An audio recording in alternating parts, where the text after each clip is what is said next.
The Legend of Zelda.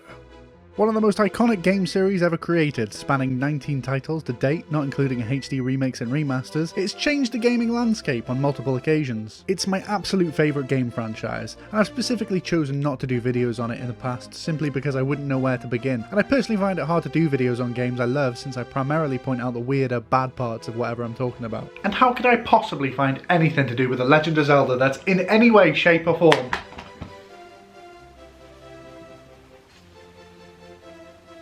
oh fuck. The Legend of Zelda, the animated series. It came out in 1989 and it was part of Nintendo's attempt to move its video game properties to other media and debuted alongside other video game cartoons like Super Mario Super Show and Captain N. So, we open on the luscious land of Hyrule and you can already hear that music, and you can see Hyrule Castle. This is how you start an adaptation of a video game. But before we're introduced to any of the main characters, we meet this random guy and he complains about having to sleep in a bed inside a big castle. What a relatable and engaging character.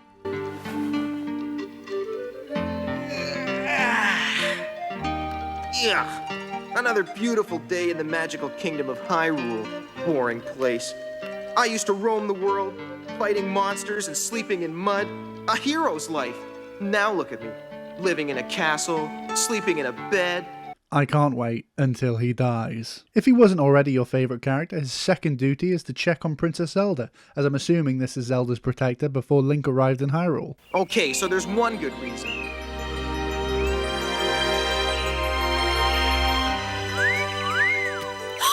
Looking good, Princess, especially from this angle. Oh no. Can you believe that the creators of this show would have Princess Zelda covering her breasts as the first thing she does because some horny weirdo is trying to see down her top and a fairy has to quickly cover her up? Just think about that for a second. Yeah, I hate it. He thankfully gets mugged by some moblins who are hopefully going to beat him to death so we can get on with the show without worrying about impending sex assault charges. Although saying that, this would be a great time to introduce Link. But before that happens, this guy manages to fight them off himself. I have no idea why. I thought they just established this guy as an idiot, so it doesn't really make any sense. Come on, we want this guy to show up. Okay, admittedly we're only 3 minutes into the episode, and we need to be stuck with this guy for a bit, so then eventually when Link does show up, he'll look so much better than this guy. Zelda rightfully fights off her attacker and... Don't you ever whistle at me again! I may never whistle again, period. Don't you ever clean in here?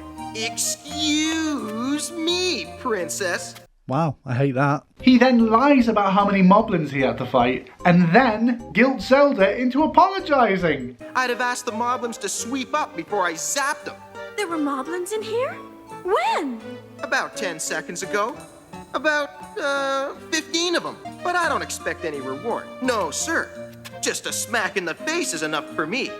That's actual emotional abuse. Like textbook sociopath emotional abuse. I'm actually starting to think. Oh, Link. I'm sorry, what did you just call him? Oh, he's Link. Stupid. Wait, what? Even if we were to take the first two games that this was based on, Link is the hero of Hyrule, saving the world twice. The silent but strong, resourceful hero who saves the princess time and time again. Not because of the feeling in his pants, but out of the moral obligation. And at no point in the games does Link expect sexual favours for helping Princess Zelda. There is no scene in any Zelda game where Link uses his hero status to get any.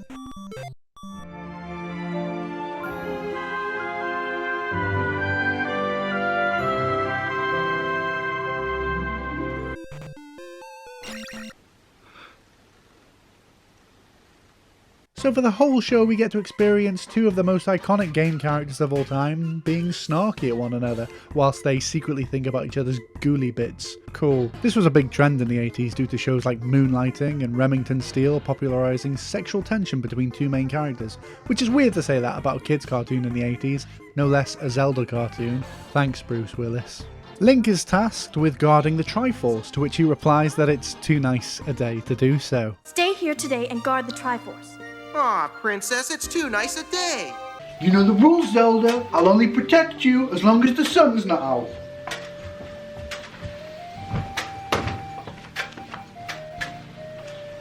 That's his job. His literal only job.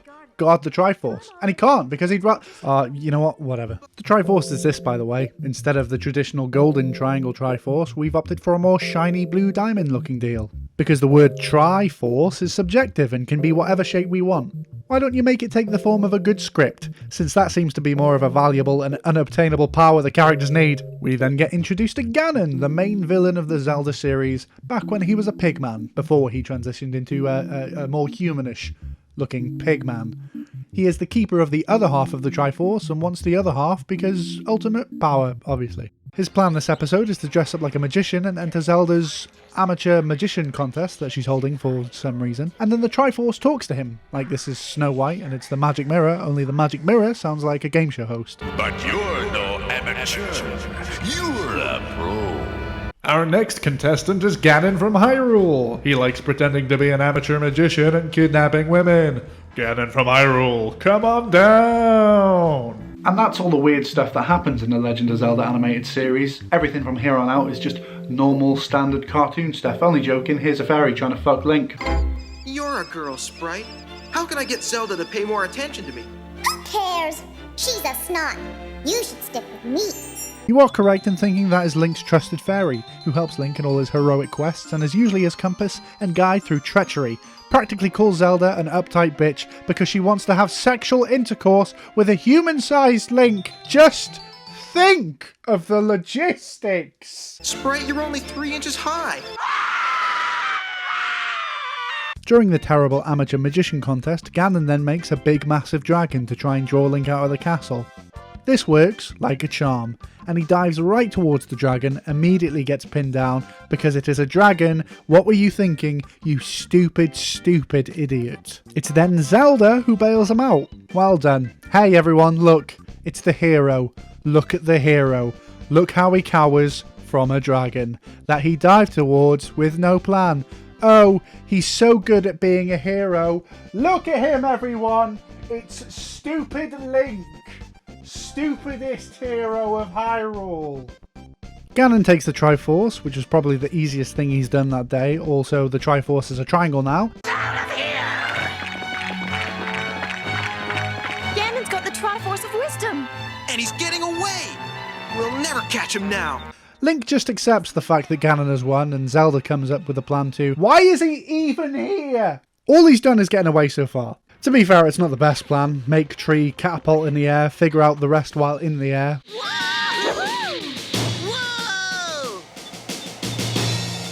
How are we going to get down?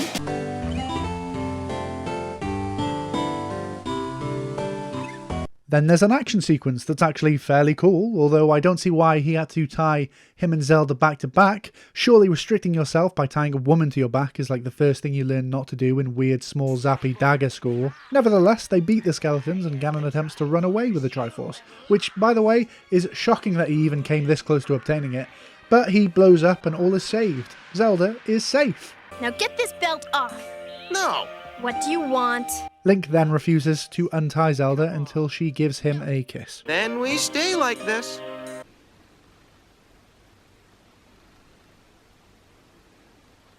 Oh, all right. I suppose you do deserve some reward. What is this show so far? It's so wrong. There's skeletons, dragons, pigmen, and all sorts of other monsters that we haven't even seen yet, and somehow Link ends up being the real monster here. Zelda eventually gives in to the pressure, which makes me want to reach through the screen and hand her some kind of hotline number, and tries to give Harvey Linkstein here what he wants. Right before he gets a well-deserved cock block from the fairy, who will probably try and pressure him into sex at some point later. It's just a vicious cycle of... How is this what I'm talking about for the Legend of Zelda animated series episode? I shouldn't be talking about this. I should be talking about the fun sword fights and puzzles. I shouldn't have to worry about this stuff. Cartoons are meant to be friendly. The second episode, entitled Cold Spells, we immediately start off with our trusted hero of Hyrule being tasked with tidying the castle. Aw, come on.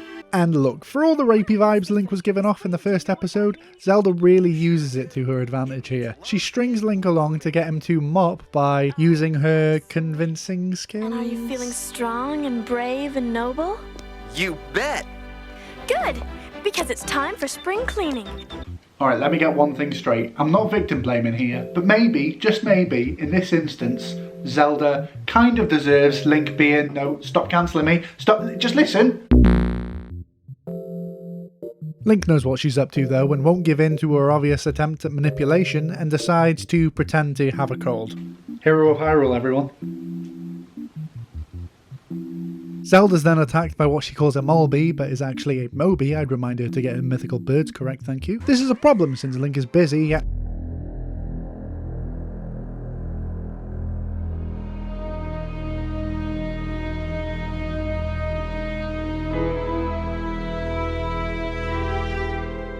After murdering what was probably just a lost stray bird, Zelda then tries to nap, only for Link to try and Oh boy, smooching time!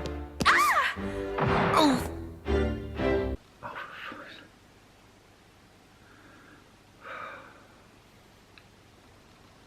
With Link pretending to be ill, Sprite is issued with the task of tidying up the castle. Don't these people have servants? It's a castle. You'd assume they'd have someone to do this for them. So on a way to presumably stock the entire castle with food, Ganon zaps her with a spell that makes her act like she's on speed, and she steals an orange. This means that when she finally ends up using her magic to clean, it turns into a Disney number gone wrong.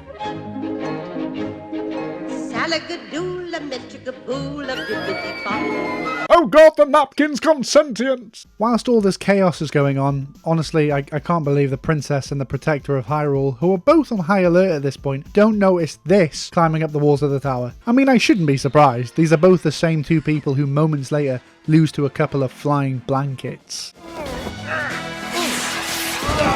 Blanket of death! What happened here?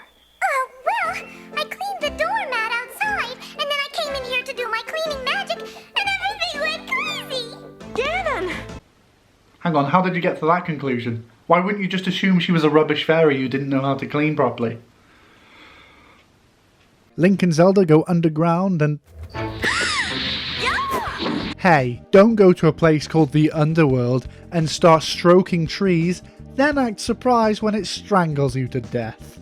Ganon keeps them captive in a champagne glass to toy with them, but he dicks around with them for way too long, since, you know, he has both Triforce pieces and can just murder everything now, but instead waits for the Coke Fairy to show up and free them, and she does so by covering her eyes for some reason. They then do a little last crusade with Zelda wanting to grab the other piece of the Triforce while everything crumbles, and Link whisking her away, despite definitely having enough time to grab it.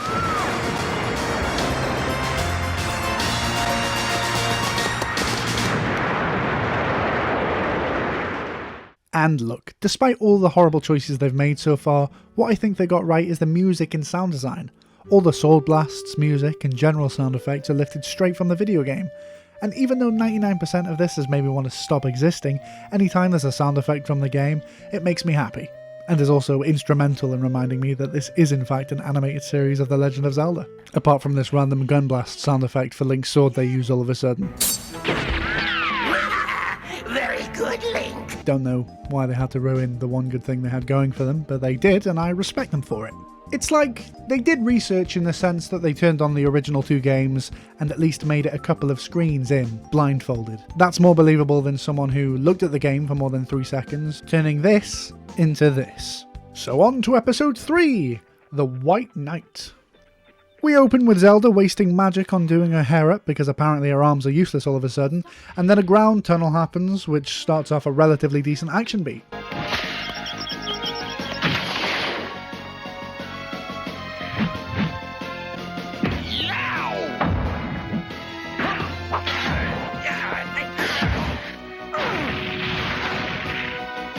Link gets some cool shots in and does this John Wick move here, and then gets grabbed in a full Nelson by an aquatic Power Ranger. The full Nelson! The Master Lock! Link! Grab that crossbow on the floor! Grab it! No, you've done the opposite now, you've fucked it, he's fucked it. Zelda always seems to be saving Link in a lot of these instances, which is surprising to see in the same show where Link is a misogynistic, slobbering, walking wankfest. Then this. Uh-oh. An Octorok. Yeah, that's not an Octorok. I feel like this is an opportunity to put in one of those horrible memes where I do what you order online and then what you actually get. I've sold myself out with memes. With cheap memes. Everyone starts fighting over the red rupee, and Link decides that tying a rope to the creature's head, you know, the creature with nothing but rock for a head, that creature. So after the Octorok drags Link all around Hyrule, a glorious figure emerges from the bushes and vanquishes the freak.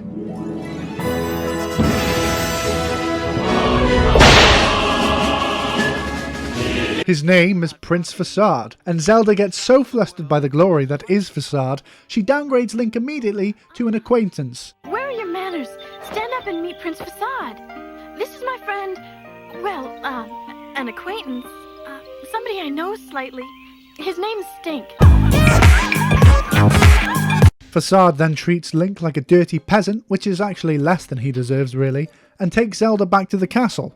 But not before one final fuck you and taking the red rupee, which they actually call a ruby in this, just in case you need any more evidence that no one who made this played the games it was based on. Sprite then sexually harasses Link a bit, and it's honestly so weird that there's an actual love triangle between Link, Zelda, and a fairy. I mean, she just full on lets her feelings known after Link professes he needs to impress her. Zelda wants a prince, she'll get a prince. Zelda's a I like you just the way you are. Especially at the moment. You're right there, Sprite. Well, I'm just looking. This all culminates in Link showing up looking like an RPG customization gone horribly, horribly wrong, falls straight on his ass, and then is somehow surprised when everyone laughs, which he shouldn't be. He looks ridiculous. He runs away, and I hope for a second that this has all been an elaborate way to introduce another Link that doesn't make me want to bin my games. Later that night, they get ambushed by some Tektites, and Zelda gets chucked out of the window. Then, whilst getting carried away, Facade basically says that his white glorious Facade robes are far more important than sex. Help me! Sorry, Princess, no can do, I'm afraid. These are my hero clothes, and heroes simply do not get dirty. Why, you useless Link then shockingly and obviously shows up to zap the Zola? Hold it right there, Zola. It's actually called a Zora, but who cares at this point? Zelda is very thankful that Link came back to save her, though she didn't actually know he'd left in the first place. Thanks, Link. I guess.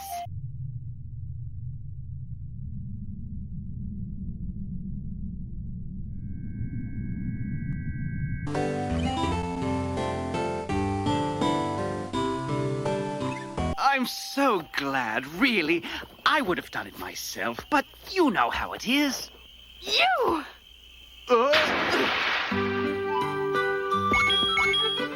They then bugger off, and this show proves it's definitely a product of the late 80s with one of these bad boys. Guess I'll just have to wash my clothes. On to the next town to seduce someone else. Has anyone seen my horse since the beginning? Guess I'll have to trick someone else into sex. I murder children. Who's to say what? Oh, Prince Facade! He's a facade. That's why his name is... Oh, that's fucking well done. I just got that. Kiss and Tell is an episode about Link getting turned into a frog and being sad because he looks like a frog. Starting with Zelda being stood up by Link, she spites him by saving a woman from this formidable dragon. Doing a really good job there, dragon. Look at you go. As it turns out, this is all an elaborate ruse to drag Link out, but when Zelda shows up, they're annoyed that the young maiden who's usually in trouble is now the one saving the day. Wrong one. We wanted Link. I want to be rescued by a handsome hero. Again, it's pretty cool that Zelda isn't just helpless in this, and that they seem to be self-aware of the whole princess trope before it was even a proper trope. I like it, but it's overshadowed by, well, you know. Kiss me. Speaking of which, Hyrule's resident sex pest shows up to save literally no one, as this person is faking it and Zelda beats the dragon with fruit. Seriously, the whole time she just pelted him with fruit. Didn't she have a crossbow at one point? When did the arrows get swapped out for lemons? Oh, you saved me, my handsome hero. Please let me give you a kiss to show my gratitude. Ha! Now that's what I like to hear. Pay attention, Princess. You could learn something. Yes, Zelda, woman who I like and want to kiss a lot. Watch me kiss this other woman and maybe you'll learn a thing or two. That'll get you in bed with me.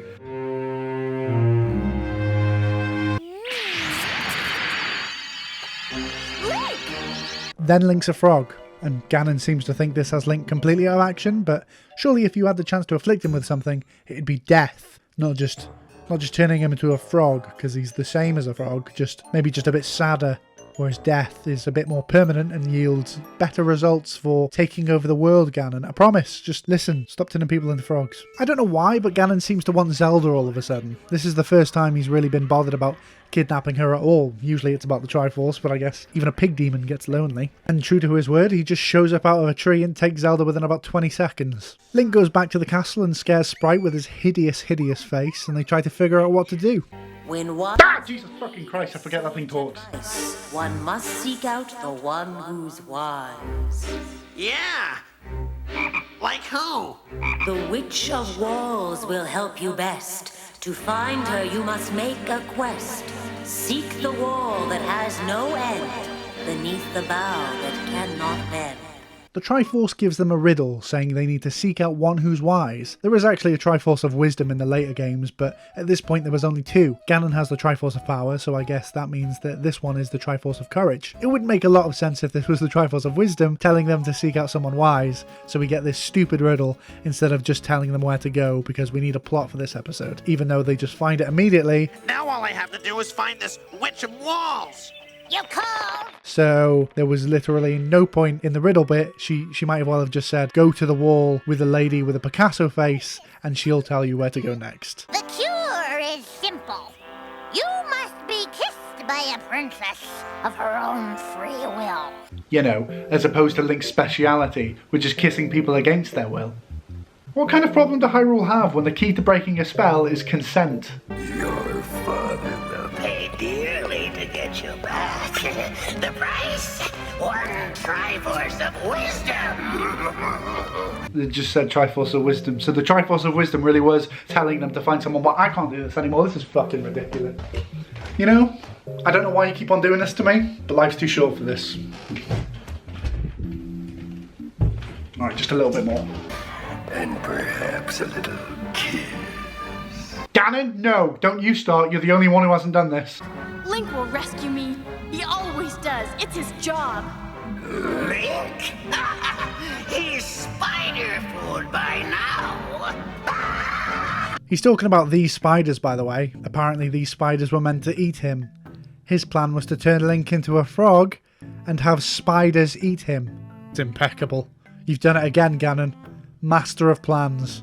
Ganon. After Ganon is shocked that Link turns up, he wanders aimlessly through his own dungeon like he's blind for some reason. Link gets knocked out, and for whatever reason, this is when Sprite decides to pounce. This turns Link back because it turns out that Sprite is a princess, and didn't think to bring this up after Link told her he needed to kiss a princess. That was the entire episode. It's not that Sprite didn't know that she was a princess and found out after the kiss. She knew all along. She just knew. Stupid fairy. Naturally, my father was the king of the fairies, you know. That makes me a princess. But after all this, Link is finally offered a kiss from Zelda, only for him to balls it up, and Zelda ends up telling him to get fucked. Never mind. Honestly, I'm kind of worried about the sexual tension building up between Link and Zelda, because between her teasing him and stringing him along and him not getting what he wants, eventually it's going to turn ugly. Eventually, he might turn to sinister tactics. Eventually, he might try force.